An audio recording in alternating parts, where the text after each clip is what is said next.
So today I thought I would hang out with you guys and take your questions. I'm trying to do two things at once here. Sorry about that. Take your questions. We can talk about healthy relationships, how your relationships are going. I thought we'd kind of keep it more open forum so that we can talk about what's most interesting to you. Usually I come in, loaded to go with a lot of a topic. But today I just want to hang out with you and see how you're feeling and see what's on your mind. I'm Dr. Carrie McAvoy. I'm a psychologist with over 20 years of counseling experience. These days, I primarily provide education and content. I also write about things related to abuse and healthy relationships and about psychology as a whole, about mental health issues as a whole.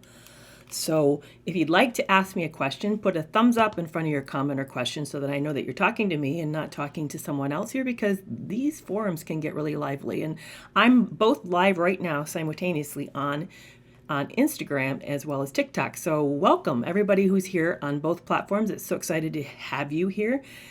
I don't know if you're aware of this, but I'm interviewing Lundy Bancroft. Do you guys know who Lundy Bancroft is? Put a hands up if you guys know who he is. Have you read his book? One of his big books that came out, I'll tell you, it made a big difference in my life, was Why Does He Do That? I got a hold of it right after I left my ex, and I was trying to make sense of what happened. And abuse, because it was psychological, and I would love to know if this is true for you. Because it was psychological, I struggled to see that it was really abuse. Yes, he was cheating. Yes, that was happening, and he was betraying me. And yes, I felt devastated. But I struggled to put the words abuse to it. To me, abuse was, sexual abuse or domestic violence or, being struck.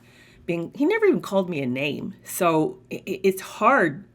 For me, it was hard to say, yes, I was abused, because I'd had this preconceived ideas of what abuse is. Yeah, Christy says over on Instagram, I didn't know that either. I didn't consider what I was experiencing abuse either.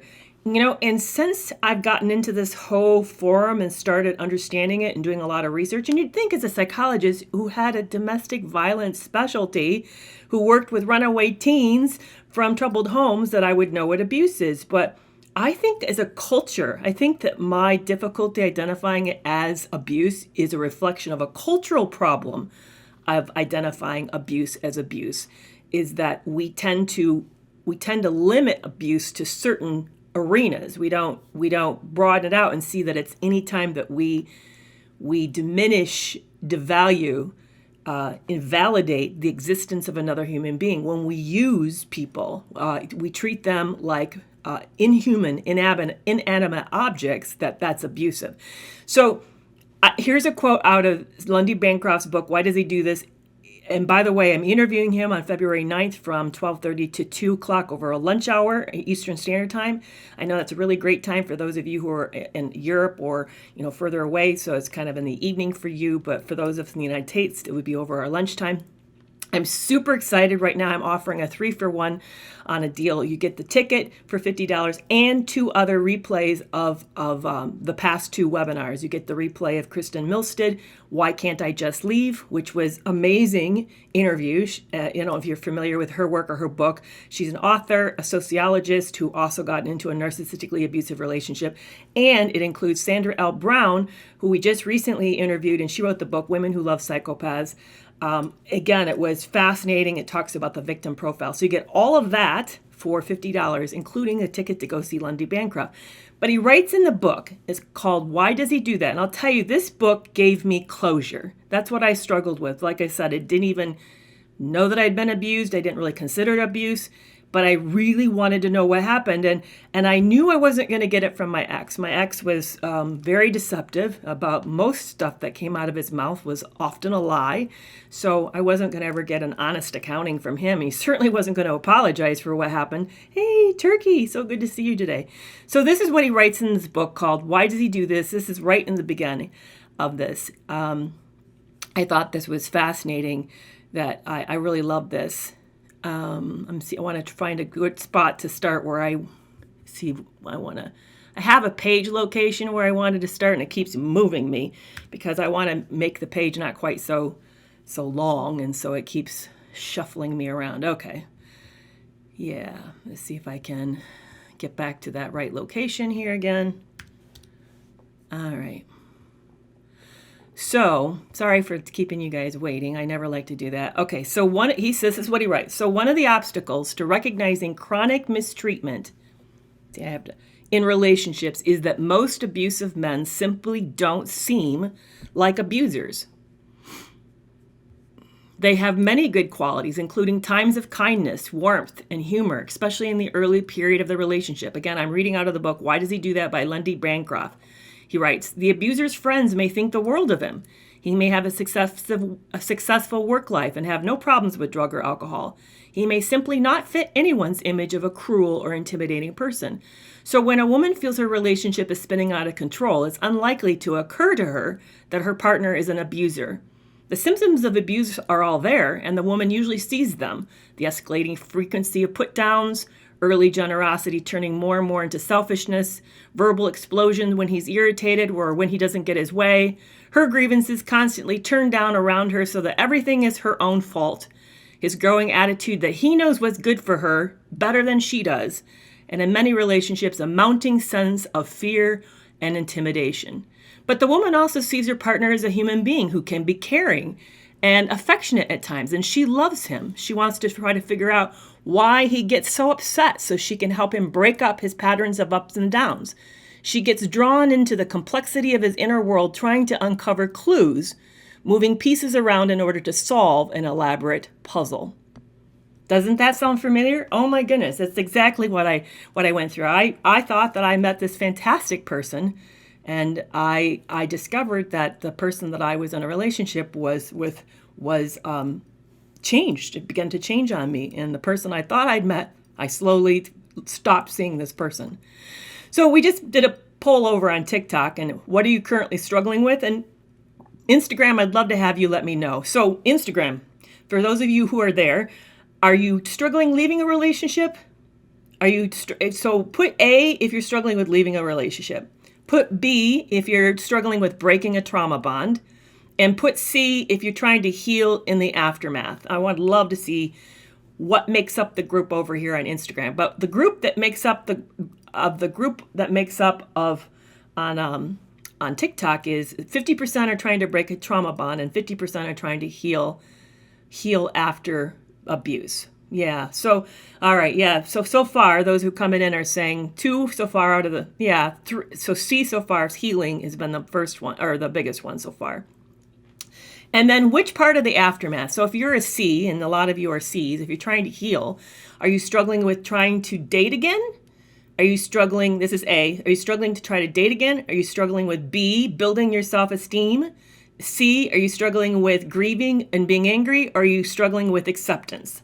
So that's D. So A, dating, B, building self-worth, C, grieving and being angry, and D, acceptance. Which Instagram, what would you say you're struggling as far as those who are trying to heal after abuse? Which one seems to apply the most to you? You want to date again? That's A, and you don't know how to do it. You're feeling scared.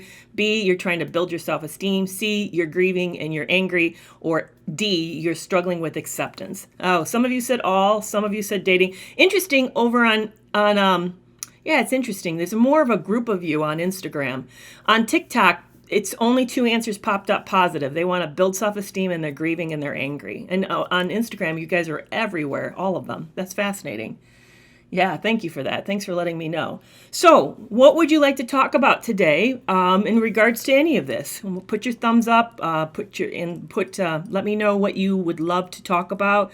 Maybe you have a question for me. Maybe you have a dilemma that you're facing right now as you go into the the end of the year and we go into the holidays. And again, for those of you who don't know me and are new to my platform, I'm Dr. Carrie Kerr McAvoy. I'm a licensed psychologist with over 20 years of counseling experience.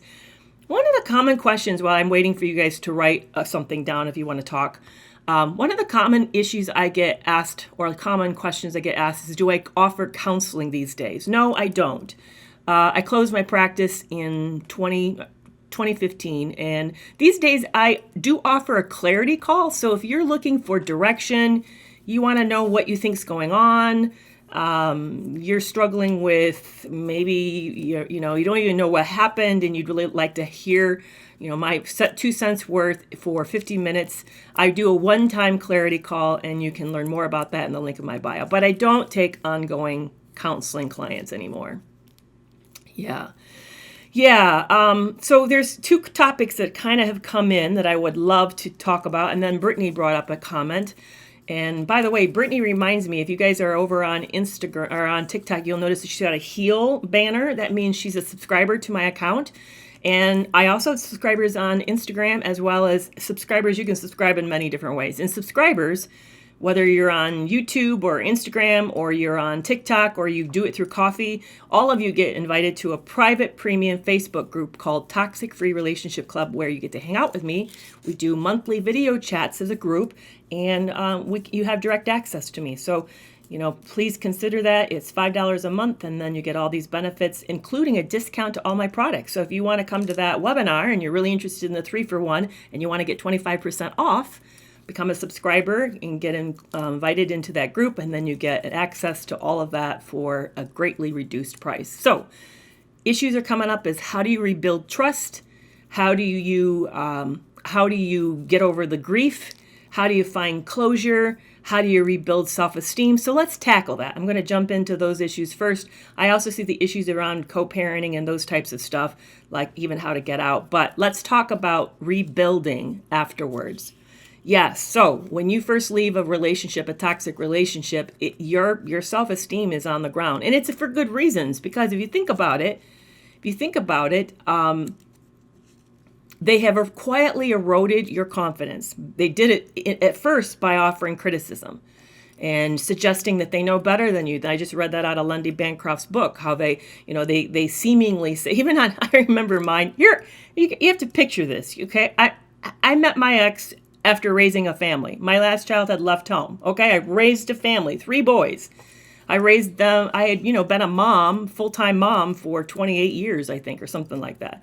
So a long time. And what do you think moms do a lot of? We do a lot of laundry. We do a lot of laundry in the house. So I obviously knew how to do laundry, but this guy had the audacity to suggest that I needed help learning how to use a washer and dryer, and I needed direction on how to hang the clothes up. What? I mean, come on.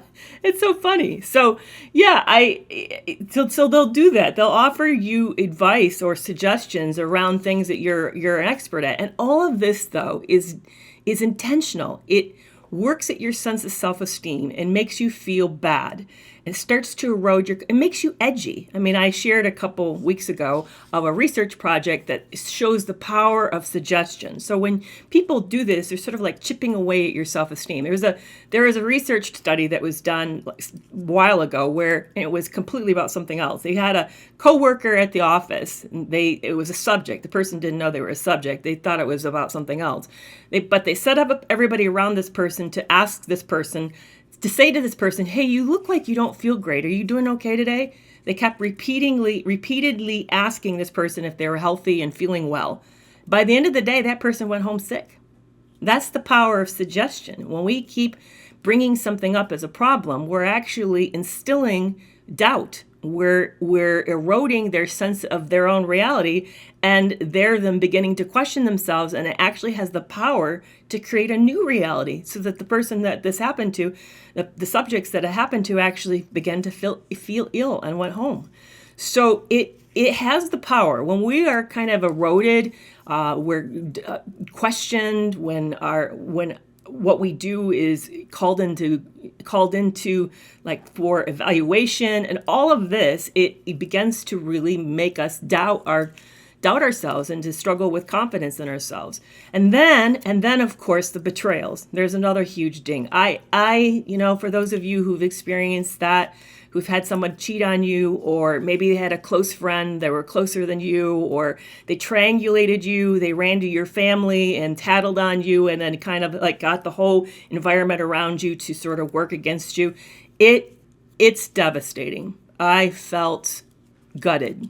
I have never felt more undone than when I began to discover that this person did not have my back and that there was not a commitment to me, that there was no loyalty to me. He had my loyalty, but to discover there was no loyalty back. And betrayals can take on many different forms. That's why I sort of tried to broaden it. It's not just the big one where there's not a monogamy or exclusivity and we think that there is, but it can include little things like talking about us behind our backs, or making jokes about us to other people, or divulging our secrets to people when we think it's privately kept between us. All of those things are very, very shattering. So I've been kind of describing about what happens to our self-esteem and why it's so trashed when we get out of these relationships. How do you begin to heal? So I'd love to hear, what are you doing right now to begin to heal? What kinds of things are you trying to deliberately do for yourself to create healing for yourself? I'd like to know what you're trying to do. Here's what I'm trying to do. I tend to be hard on myself. I tend to be my first biggest critic. So I'm trying to be more supportive and trust myself more, and to become less self-neglectful, to put myself first. So someone says they're listening to podcasts, they're doing good things for themselves. That's awesome. Another person said they're creating time for themselves to be sad, to create emotional space. I love that. And then somebody on TikTok says they're taking hiking trips. Another person on Instagram says they're doing self-talk to be kind to themselves. That's awesome. I love that. That's such great, great suggestions. What we're really saying is we're saying that we're slowing down and seeing ourselves, and we're making our needs and priorities and our feelings important. We're actually saying that it matters, that we are beginning to rebuild a sense of trust in ourselves. Because what happens is, the part of the cognitive dissonance as we get into the relationship and it gets further along is we wonder what's wrong with ourselves for staying. We become our biggest critic of ourselves for the relationship. We feel like there's something inherently weak or off or bad about ourselves for not setting better limits, for putting up what we were putting up with, for not leaving. We end up feeling really, really like undermined and distrusting of ourselves. So I love the fact that a lot of you are spending a lot of time rebuilding your trust by focusing on yourself and on your needs and really like learning what that is. That's awesome that you're doing that. Some of you are sharing that you've been listening to podcasts and you're reading books, that you've been really working on self-regulation, you've been expressing yourself through creativity. That's one of the things I did. I had written before. I started writing in 2006 to about 2012 or 14. I also was on Quora. I wrote kind of really very religiously on Quora, answered questions and stuff, even was named top writer in 2017. But when I got into that abusive relationship, I stopped. I kind of put it all down and stepped away. So when I left, one of the first things I did is I started writing again and getting help and really like throwing myself into it to learn how to do it so that I felt good about what I was doing, which then led me to write the story of what happened to me called Love You More. So yeah, that was, and it was validating. It was really, it was scary. I'll tell you, it was scary because you put yourself out there and you're going to get critiqued, but it also created community. I got to meet people who also were other writers like myself, and we were able to encourage. So it kind of developed a new support system for myself that I didn't expect. That wasn't what I was looking for when I got back into it. Archie said he's been in solitude and he's working on remodeling his house. That's awesome. I love that you're doing that. That's really great. Yeah, and Spanish Eyes, I agree. Watching other survivors and kind of taking a page from what they're doing can be terribly helpful in us in our healing process. So that's the first thing. What you guys are kind of identifying is you're rebuilding your trust by taking chances, by exploring, by slowing down and creating space for yourself and for your emotions. Let's also talk about rebuilding your trust in a relationship, because that's another piece of it. So you're rebuilding yourself with yourself around things that are important to you. Now, how are you rebuilding yourself when it comes to trusting yourself in a relationship? Because that's a big one, because that's where the trauma happened, was in the relationship. So what have you been doing to do that? Now, I want to throw out a popular idea and see if you agree or disagree. A popular idea is that you have to get yourself together and heal independently before you try doing anything relationship-wise. And by the way, I already see you guys going there. I'm not talking necessarily romantic relationships. Yes, that's a part of it, but it doesn't have to be. Doesn't have to be. So when you think of all relationships, like relationships with your kids, relationships with your friends, relationship with your coworkers, relationship with your neighbors, obviously also romantically, when you think of yourself in relationship with the world, how are you doing with rebuilding trust? Was your trust broken at all levels with everyone or just in some areas? That's another good question to ask yourself.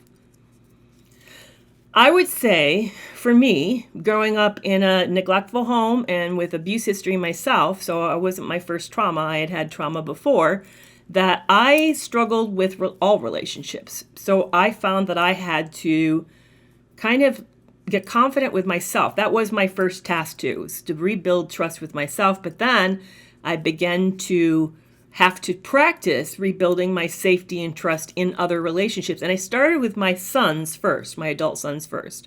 So how are you doing with that? We just asked a question over on TikTok. How did you experience betrayal trauma? So Instagram, if you want to answer, I'd love to hear your answer. Here's the options. A, through cheating and infidelity. B, through a friendship. C, through your families or parents. Or D, all of them. Yeah, all of them. So how many of you experience betrayal through A, cheating, B, friendship, C, parents or families, or D, everywhere? I'd have to say I'm in the D category. Interestingly, over in TikTok, it was cheating was 20%, friendship was 0. Oops, we lost it. Cheating was, I'm sorry. We had it again a second ago and I lost all the results. Oh, yeah, it's shifted because you guys are still answering. So now it's mostly D. Most of you guys are saying D. Yeah. D's my answer too. Yeah, for me it was all of them. I experienced betrayal in friendships. I experienced betrayal cheating. I experienced betrayal with my family, and then yeah. So how are you rebuilding trust in relationships? So this is how I'm doing it. So like I said, I have 3 sons. They are ages 31, 29, and 25. That's how old my sons are. So all men, they're all grown up. They all work. They have their own lives, and they're doing their own thing. So it's not like any of them have not launched. All my sons have launched. And what I've been doing is being upfront with them. So when something kind of goes sideways and it starts to make me feel uncomfortable, instead of just trying to keep everybody happy like mom does, like comes in and referees, I don't. I act like I'm one of their friends. I give my opinion and kind of weigh in, and I share my emotions. And I'm also setting limits. So when something starts to feel like a boundary breach or I'm starting to feel uncomfortable, I let them know. And when I'm angry, I let them know. So I'm practicing the way that I felt like I couldn't show up in that last marriage. I'm showing up now with my sons because they're adults and I feel like I have the ability to do that. So I'm practicing this new thing, I call it kind of radical honesty. I'm practicing radical honesty, which is challenging because, when you're in an abusive relationship, you shut down. You learn that to present yourself, to present your feelings, to bring up issues is problematic, and it usually goes really, really wrong. So you stop trying. You stopped taking risks like that. So that's what I'm doing. I'm taking a safe group of people that I know has my back and loves me, and then I'm practicing a new way of being. So that was one thing I did. I'd love to know if you're doing that and how's it going. And then another thing I've been doing is I evaluated my whole friendship circle. Everybody. I've evaluated who is in my life and why are they in my life and how healthy they are. And if it wasn't a reciprocal relationship and if it wasn't a place where I could feel like I could show up for myself, I expunged that relationship. I just got out of that relationship. So I kind of cleansed my social circle. That was the second thing I did. Yeah, and Rose, and by the way, thanks for coming back. I remember you from another live over on Instagram. It's astonishing you guys keep smiling after narcissistic relationships were strong. Thank you for that. I do. I think the community here on TikTok and Instagram is amazing. Same with YouTube. The people that I meet and what we've gone through and survived, wow. that we keep smiling and standing and taking chances and risks. I think it's super amazing. So somebody said they're struggling to forgive. Let's talk about that. What does forgiveness mean? Sorry, I've been running this like a therapy session. So when somebody would bring up, that's what I typically do. When I was counseling people, they would bring up an issue, and then I would just have them explore more what they think and why they think that way. Because that's how we change, is understanding ourselves. Yeah. So Louise, you took out all that toxicity in your social circle. Yeah, I have been too. Well, let's define forgiveness. First of all, that's the first place, because I think we're talking about different things. What does forgiveness actually mean? I used to think that it meant having good feelings for somebody and being back on the same page with them. I don't think that at all. That's not how I define it today. So I'd love to know, how do you define it? And do we need to necessarily, what does forget mean? Like forgive and forget? I don't like that, by the way. I don't like that we put that together. Yeah, I agree. I don't think forgiveness is mandatory for healing. Well, or it depends. Again, it depends on your definition of it. Because I think we all have different definitions. So let me tell you what my definition is. My definition of forgiveness is when I stop trying to get retribution and make it find justice. When I let go of my need for justice, I leave it to the universe to find justice.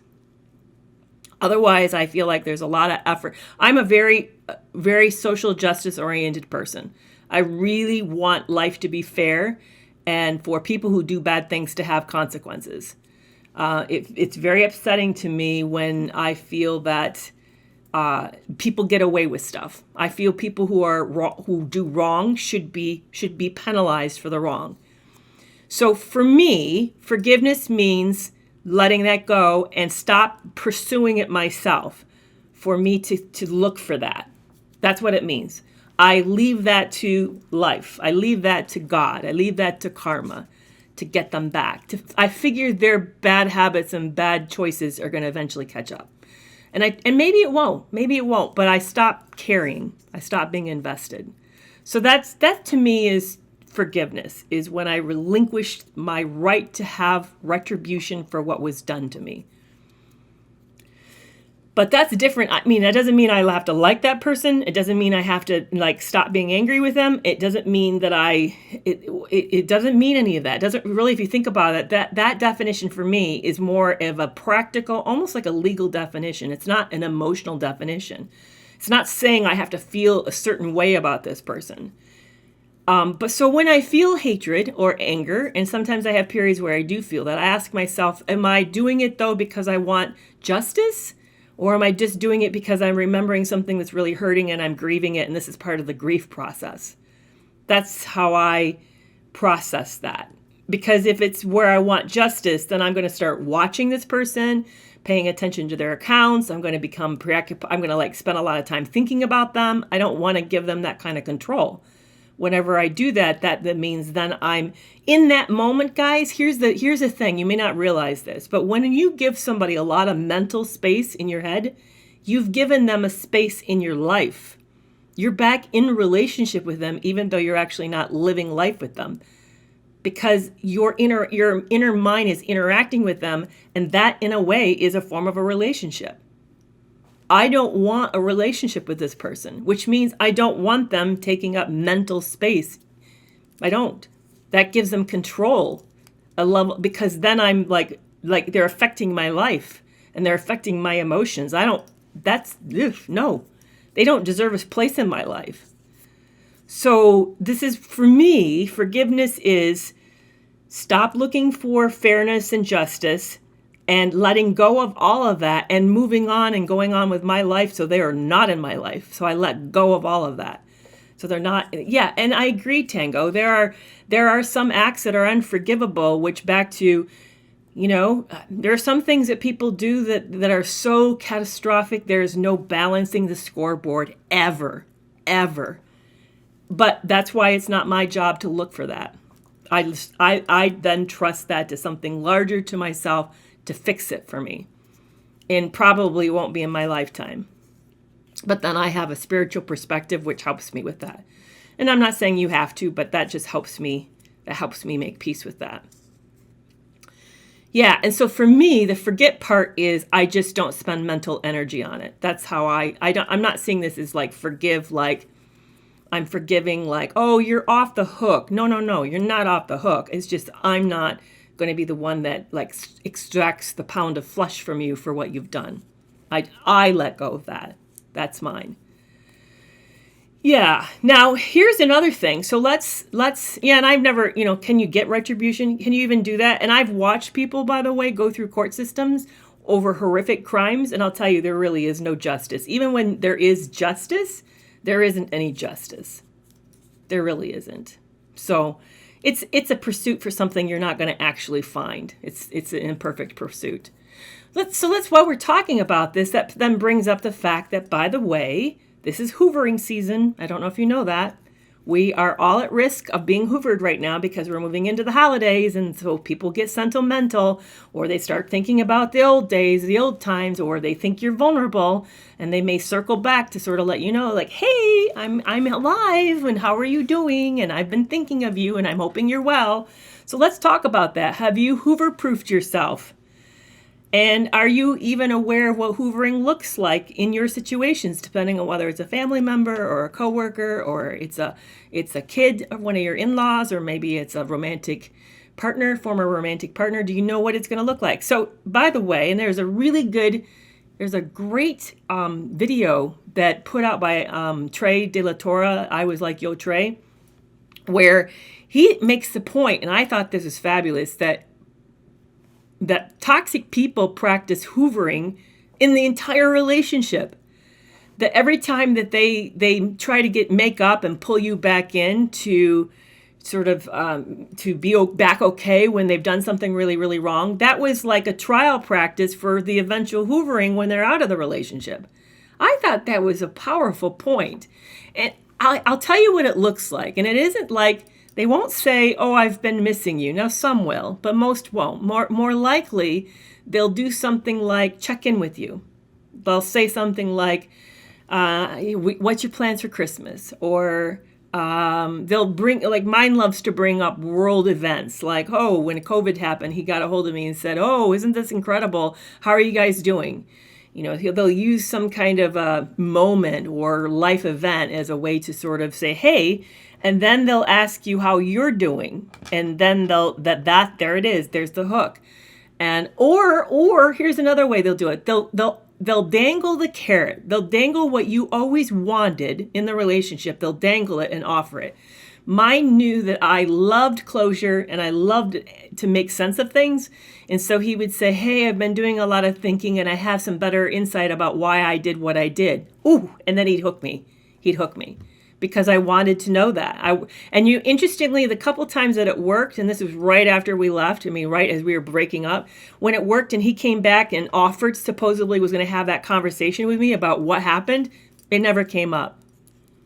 He just did it. It was just a lie. It was just a hook. So be very, very careful about that. They'll offer you something you want, but you'll never get it. It's just a way to hook you. Yeah. So what's your plan? Mine is blocked everywhere. So it would be hard. It would be hard for him to get a hold of me. That's my plan. My plan is just to keep him blocked so that I'm safe. But we all know how they can create anonymous accounts and then check in. So that's not the thing that's going to necessarily save you. But that's why it's important, because some of you have asked me and you said, how long are we at risk? You're forever at risk. This is never, I don't care how much the guy or the woman hates you or the person, they hate you. It doesn't matter how much they hate you. It's the fact that they feel they own you, that you never really were a human being to them. You were simply a tool. So periodically, they love to dust the tool off and check it out again, just for nothing else, for kicks and giggles. But maybe because something's happening in their life where their supply is low, or because they happen to have a positive moment and they remembered a good thing with you. And so then that makes them think fondly of you for a moment. So just be really, really careful. And the other problem with hoovering is if we take them back in any way, they then think that that excuses everything that's ever done, that you in that moment have wiped the slate clean, that you're okay with bad behavior, and it will be worse the next time. It will be worse the next time. Yes, girlfriends do this too. Absolutely. I agree. We got to watch for it at all levels, co-workers, colleagues, girlfriends, boyfriends, romantic people, family members, in-laws. Got to watch for that. Toxic people occupy up around roughly 20% of the world. They're about roughly 20% of the world don't see the world the way that most of us see it. They see it competitive, and they see it as a zero-sum game with winners and losers, and they resent anybody who's winning. They feel like you winning is a takeaway to them. The world is not a neutral place, and they don't believe you're neutral. They believe that you're against them. And I know you're thinking, really, that's so paranoid to think that way. No, I'm telling you, that's how their mind works. It's wild. It's not the way that you and I are to see the world. Yeah, thanks, Betty. I appreciate that. It is a awful way to view the world. I feel sad. You know, if I wasn't so powerfully impacted by their behavior, I feel pity for them, because it's a very horrible way to see the world. Very horrible, very sad way to see the world. Yeah. And you know, we come back into why does this happen? At least for me, that's where I go. My mind goes, why does this happen? Well, the idea is that it's a biosocial problem, and that there's deficits in their personality, unfortunately. Yeah, it's interesting how they reinvent themselves too. They do. They have their, you know, they at some level know that they are toxic, they have problems. But they also at the same time need to believe that they're good so they can live with themselves. So they kind of have this part of the Dr. Jekyll personality is for themselves. They aren't just doing it in order to trap you, catch you, but it's partly the way that they're trying to make peace with their inadequacies and their horrific behavior. You know, at some level there's their pain, you know, this angst. I know some people call it cognitive dissonance within a narcissist. It's not actually cognitive dissonance by the term that we're using when we use narcissistic abuse, but I would say there's ambivalence. That's the word I would use. They have ambivalence about themselves, and they feel a great deal of shame, and there's a fragility, kind of a, but they don't consciously attend it. It's kind of like a pre-conscious level, not at an unconscious. It's not fully unconscious because it's being defended against. But it's not something they think about, because then it would be put them into crisis and they'd have to do something with that, and they're not going to do anything with it. So it's interesting. So Kitten Bunny said, mine currently has isolated me 3 hours away from where I originally lived, and he won't talk to me. I'm sorry. What are you doing to get your life back to where you want it to be? How are you kind of taking that back so you can take control of your life? So, yeah, someone's mentioning stages of development. Have you heard of Kohlberg's moral development? This is over on Instagram. Have you kind of checked into the moral development? Kohlberg identified, I think, 8 stages. It sort of mimics or mirrors Erik Erikson's 8 stages of development in general. So Erik Erikson said that babies move from trust to mistrust, and then there's autonomy versus shame, and they kind of moves through life all the way into adulthood. Well, Kohlberg came along and said, yeah, that's not only happening with our sense of self, but it's also happening in our sense of right and wrong and justice. And then Kohlberg identified 8 stages as well. So it's very fascinating how that is. And if you look at most toxic people, you'll find that their level of moral development is very primitive. It's very low level. Yeah, thank you for spelling it, Louise. I appreciate that. In fact, I'm going to pull it up because it's fascinating. Kohlberg's, yep, there it is, moral development. Theory of moral development. Okay, so the first stage is kind of shares how it's pre-conventional morality, which is, he says that's up to about age of 9, when they don't really have a personal code. It's more out of punishment. Am I going to get in trouble? In fact, it's interesting what my ex would do is whenever I brought up an issue, he'd say to me, now what did I do wrong? So that kind of shows you it's a sense of things are good and bad, and there's a punishment if you do bad things. And there's an authority. Someone's an authority. And the second one is called individualism and exchange. And this is where they begin to realize there's not just one right view, that different people have different views. It's sort of, and then the second stage is called conventional morality. The first stage of that is good interpersonal relationships. They want to be seen as good by other people. And the second stage of that is maintaining social order. They get very concerned about rules, like what teacher says in the rules and whether people are following the rules. They'll kind of call each other out for that. And then stage 5 is social contract with individual rights. And stage 6 is universal principles. Actually, I guess there's only 6 stages. There wasn't 8. Sorry about that. I misspoke. But isn't it interesting? Most of us never get to the higher levels, just like Maslow's hierarchy of needs. We rarely get ever to self-actualization. Most of us don't ever get into a sense of really seeing each other as human, seeing each other with a sense of protecting the rights of each other and justice. I mean, you can see that everywhere, that we have problems with that as a culture, as the world. We have problems with that.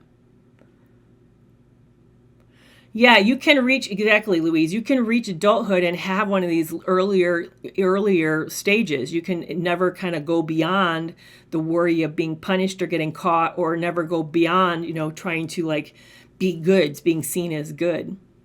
Yeah, most of it, I would say most of us, we probably never get past stage 4, honestly. Even at the best of times. I once asked, hey, Chris, so good to see you. I once asked a older psychologist this person had served part of the disciplinary committee of psychologists in a state, one of the states that I worked in. So he's seen a lot of issues come through and dealt with, I really respected the hell out of him. And I asked him one time, how many people in the world are actually healthy? What percentage of the world would you say is healthy? You want to guess what percentage he said? What percentage do you think he said is healthy in the world?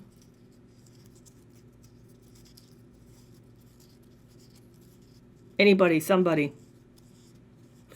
You're afraid? Well, it's low, I'll tell you. No, it's not 40, and no, it wasn't 2. It's 7. He said 7% of the world's healthy.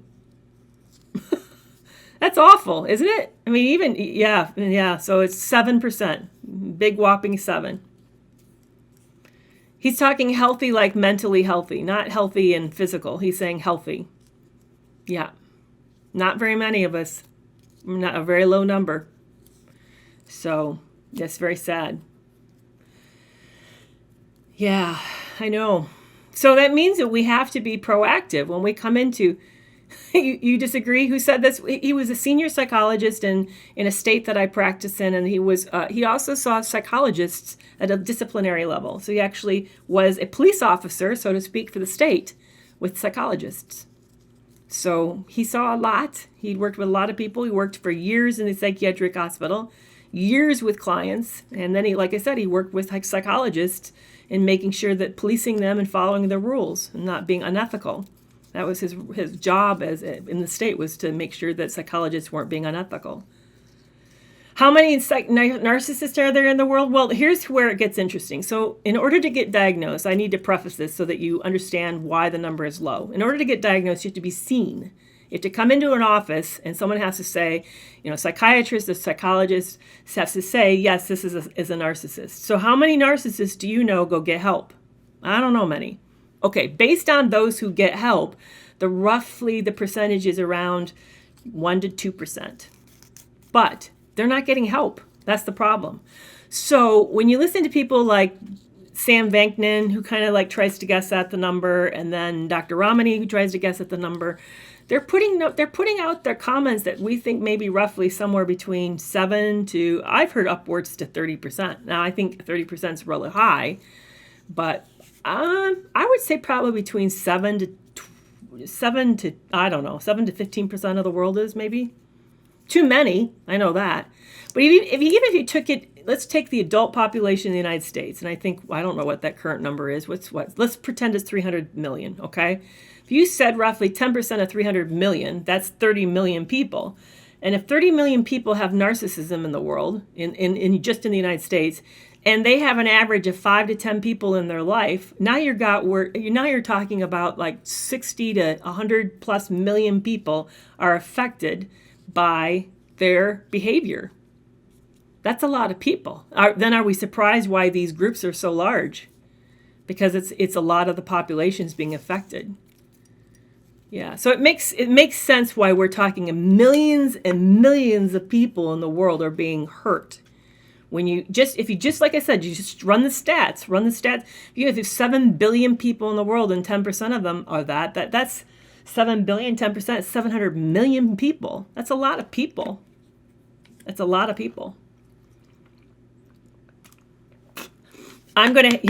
numbers are shocking. When you start to put it out with stats, it's shocking. So, and no, they don't admit because the issue, Becca, is that in order to protect their fragile ego, they see themselves as being right and they need to maintain control in order to do all this image management and to get supply, which again, supply is part of image management. That's why they do what they do, is because they're shaky. They can't manage themselves well.